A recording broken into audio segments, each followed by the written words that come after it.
What's up guys, Noah here with Custom RC Mods. Welcome back to the channel. In today's episode, I'm at a local middle school track to do some flying with none other than the Flywoo Explorer here. Now if you guys did not catch my last video on it, it was just some raw DVR from it flying around my backyard, which you guys were quick to point out is not the optimal space to fly a long range quad. So we got some open space here. There should be some fun places to fly around, maybe hit some trees, things like that, hopefully not crash.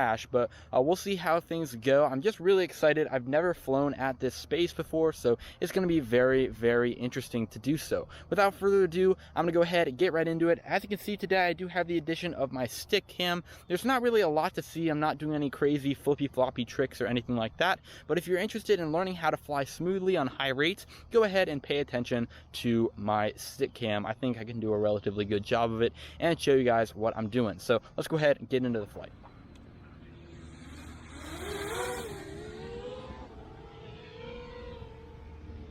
Alright, so here we are guys. As you can see, I'm facing out towards the track, so hopefully we'll have some good reception.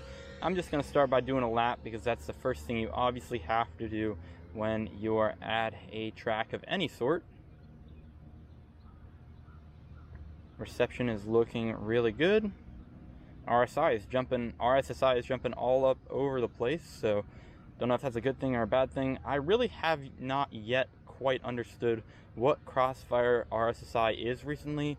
It just has changed from like 100%, 99, all the way down to this weird, I guess, different scale, I would say, but I'm not totally sure. And so I just look at the highest number I see and assume that's the highest available RSSI and worry about it from there. But honestly, I don't fly long range typically with this quad anyway, so I'm not overly concerned. I did rip this spot FPV a few times last year with my Space One Meteor analog quad that is definitely long gone at this point, but it's an interesting little spot, nice little trees.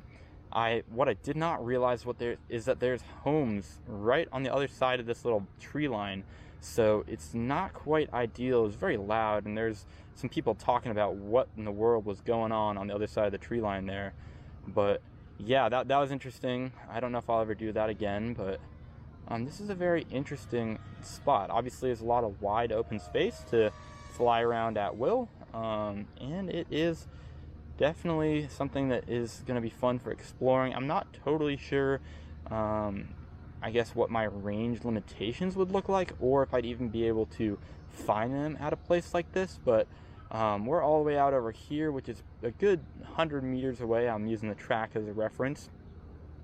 And we have perfect signal.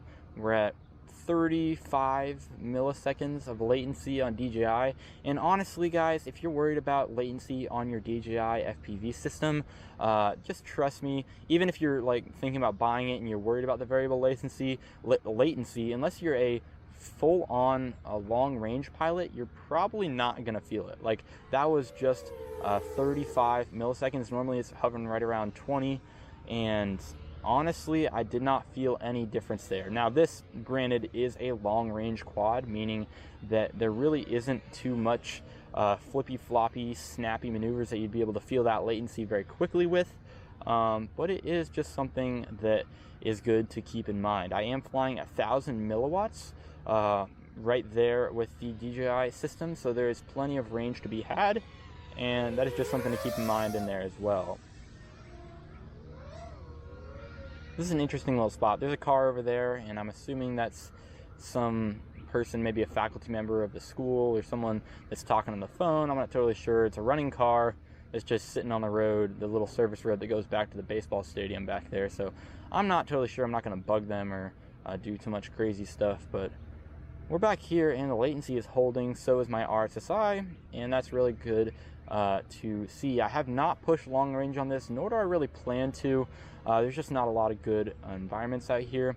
Let's go ahead and get some higher altitude flying. I know there was a few comments on my last video acknowledging that they wanted to see a little bit more of this.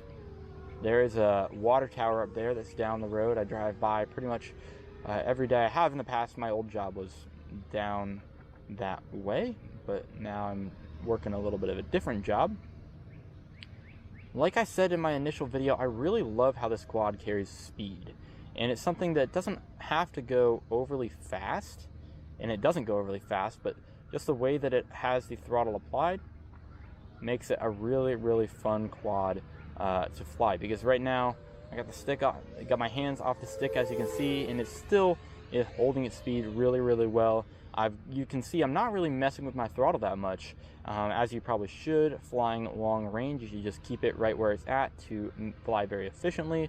But I just really like how it has that speed, and you're not constantly having to tilt more forward or add more throttle. So I really do like that about this machine. You can see I'm making just very tiny movements. The nice thing about flying long range in a nice wide open area is that you're really not concerned about turning on a dime. So if you want to fly smoothly, just make these slight, tiniest little movements for your turns. You can see I have to line up with this little gap to hit it, so I'm going to give a little bit more throw on my stick there.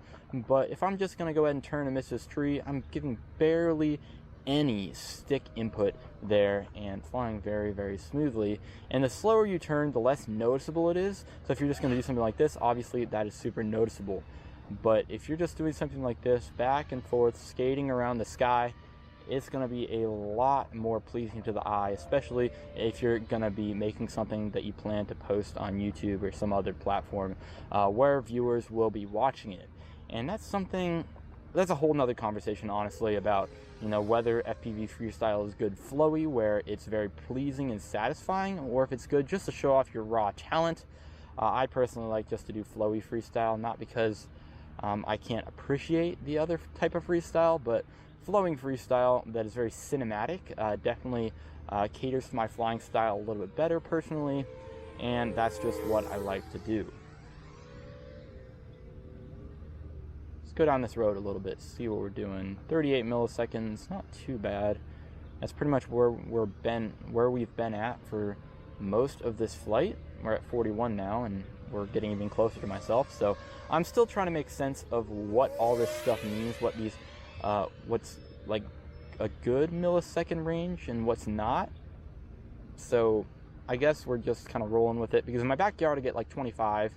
And, you know, I know it's time to turn around when I hit like 40, but now we're here at, you know, 39, and, you know, we're pretty close, line of sight, no obstacles, and that's just kind of how it goes. You can see I've got low battery here. We're only at 6 minutes. I don't think I charged this pack up all the way, which is unfortunate. Let's go ahead and pop in another battery.